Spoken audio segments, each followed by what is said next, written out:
이번 영상은 못살겠다 홍경래입니다. 홍경래는 조선 후기에 홍경래의 난을 일으킨 사람이잖아요. 왜 반란을 일으키게 됐는지 이야기해 보도록 하겠습니다.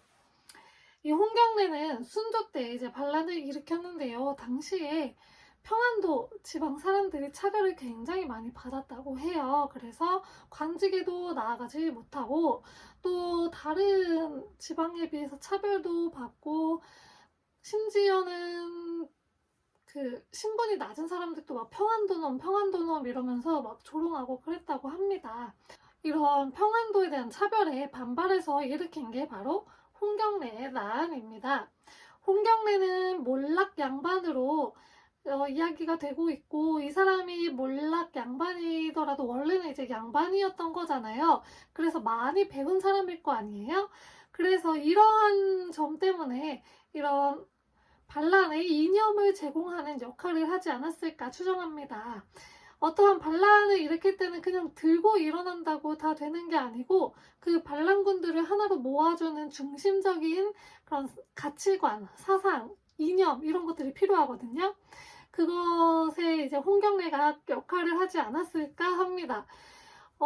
반란을 일으키기는 했는데 아무래도 체계적이지는 못했나 봐요. 그래서 정주성이 함락이 돼요, 광군한테. 그러면서 홍경래의 반란은 실패로 끝나고 마는데요. 이게 그냥 요 실패에서 끝나는 것은 아니에요. 이 홍경래의 난으로 인해서 하층민들의 의식이 성장을 하게 되는 거죠. 자기들이 당하는 요 차별이라든지 그런 조롱 이런 것들이 당연한 게 아니고, 아, 이거는 들고 일어날 만큼 우리가 지금 부당한 대우를 받고 있구나라는 것을 느끼게 되는 거죠. 하지만 그 평안도 안에서만 일어났던 거기 때문에 다른 지역하고 이런 소통도 부재했고 다른 지역의 호응도 없었기 때문에 더 커지지는 못하고 그 안에서만 또 끝났다고 하는 아쉬움이 있습니다. 이 조선 후기 홍경래의 난과 함께 이야기되는 또 농민 반란이 있는데요. 바로 임술 농민봉기입니다. 이 임술 농민봉기는 홍경래의 난보다 한 50년 더 뒤인 이제 철종 때 일어났던 농민봉기인데요. 이때는 주된 이유가 삼정의 문란 때문이었습니다. 삼정의 문란은 전정, 군정, 환곡 요 세 개의 폐단을 이야기하는데요.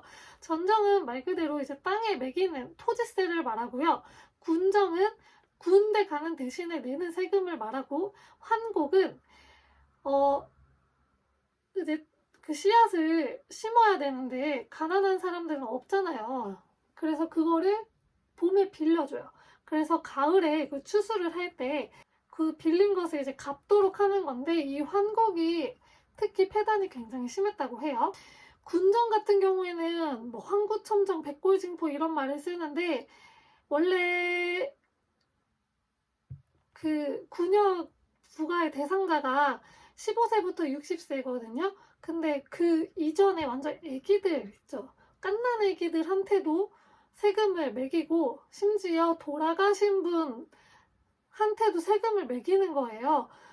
그래서 그렇게 말도 안 되는 세금을 막 뜯어가는 거죠.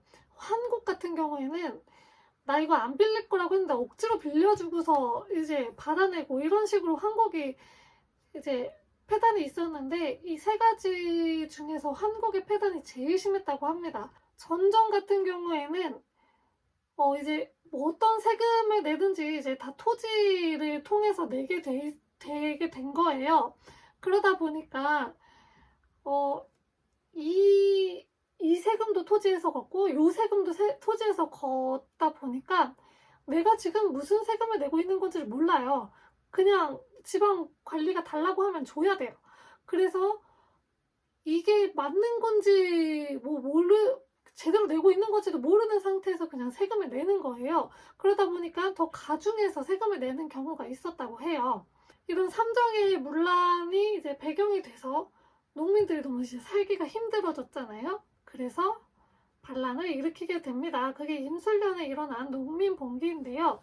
진주에서 시작이 됐는데, 이 백낙신이라는 병마절도사가 굉장히 탐악을 부려가지고, 그래서 이제 이 반란이 시작이 됐습니다. 조정 입장에서는 반란이 지속이 되면 절대로 좋을 게 없어요. 그렇기 때문에 사회를 안정시켜야 돼서 박규수라는 사람을 안핵사로 파견을 해요. 그래서 삼정이정청을 실시해서 삼정의 문란을 바로잡으려고 했고, 또 응지삼정소라는 걸 실시를 해서 사람들한테 이제 개혁안을 제시를 하라고 해서 그걸 이제 받아요. 그래서 이런 식으로 개혁을 좀 하고 또 이제 사람들 민심도 수습하고 안정화시키려고 하였습니다. 이 임술 농민 봉기도 홍경래의 난과 마찬가지로 하층민들의 의식이 성장하게 되는 중요한 계기가 되었는데요. 아까 삼정이정청 설치해서 삼정의 문란을 개혁하겠다고 했잖아요. 근데 이 농민 봉기가 조금 이제 소강 상태에 빠지게 되니까 이 개혁을 좀 포기했다고 합니다. 그런 한계점이 또 있습니다. 이번 시간은 홍경래, 못살겠다 홍경래를 이야기하면서 홍경래의 난과 임술 농민 봉기까지 이야기해보았습니다. 감사합니다.